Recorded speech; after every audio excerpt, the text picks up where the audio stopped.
Assalamualaikum warahmatullahi wabarakatuh. Selamat pagi Sobat Bidar. Bertemu lagi bersama saya Ayu di mata kuliah Interpersonal Skill.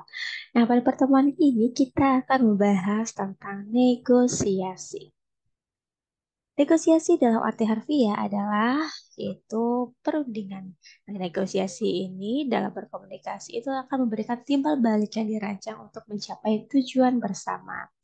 Tujuan dari negosiasi yaitu untuk menemukan kesepakatan kedua belah pihak secara adil dan dapat memenuhi harapan atau keinginan kedua belah pihak.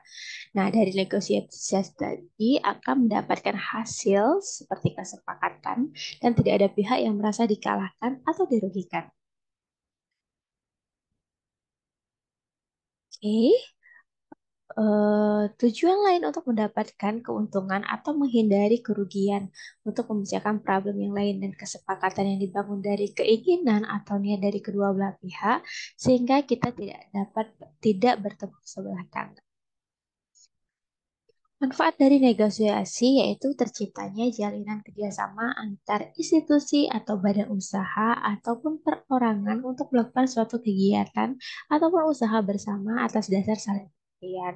Kemudian bagi suatu perusahaan, proses negosiasi akan memberikan manfaat bagi jalinan hubungan bisnis yang lebih luas dan pengembangan pasar. Kemudian untuk meningkatkan relasi, reputasi, dan profesionalisme.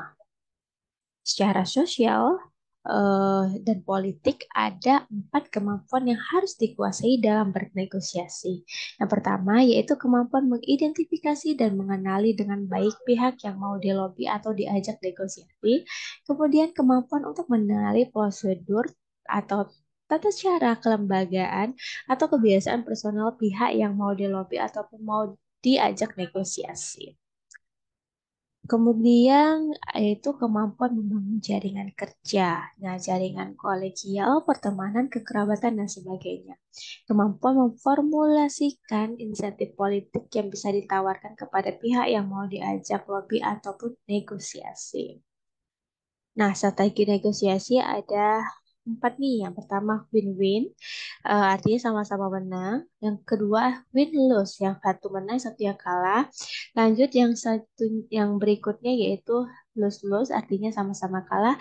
Dan yang terakhir ada satu menang, satu kalah, dan satunya itu menang. Taktik dalam negosiasi yaitu dengan cara pertama kita harus membuat agendanya itu seperti apa.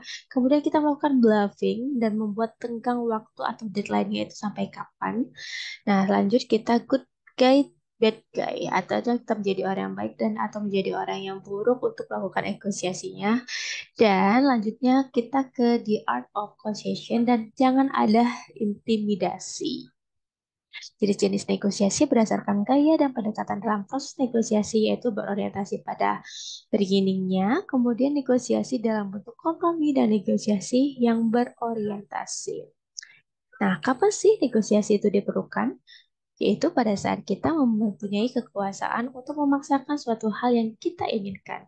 Dan jika terjadi konflik antar pihak, yang masing-masing pihak tidak mempunyai cukup kekuatan untuk kekuasaan terbatas untuk menyelesaikan secara sepihak. Lalu, bila keberhasilan kita dipengaruhi oleh kekuasaan atau otoritas dari pihak lain, kemudian bila kita tidak mempunyai pilihan yang lebih baik untuk menyelesaikan masalah yang kita hadapi, atau mendapatkan sesuatu yang kita hadapi untuk mendapatkan sesuatu yang kita inginkan. Nah, kapan juga negosiasi itu tidak diperlukan?